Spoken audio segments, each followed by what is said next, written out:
আজ ঘর পরিষ্কার করেছেন? আপনি ভাবছেন লোকটা তো ছেদো কথা বলছে।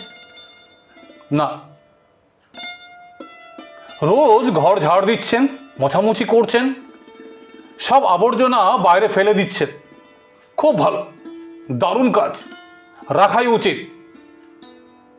কিন্তু আপনার মনের কোনায় কোনায় যে রাগ, ভয়, হতাশা জমে আছে, সেগুলো কবে ফেলে দেবেন আর কিভাবে বা ফেলবেন?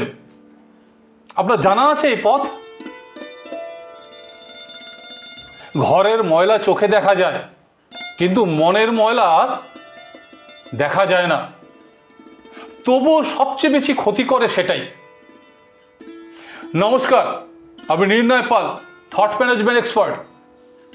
চলুন এবার মনের ঘরটাও পরিষ্কার করি। আপনার একটাই কাজ, আমাকে ফলো করা, আমার ইউটিউব চ্যানেলকে সাবস্ক্রাইব করা, আমার ভিডিওগুলোকে লাইক করা, মন দিয়ে দেখা, ভালো লাগলে শেয়ার করা। বাস, তাহলেই হবে।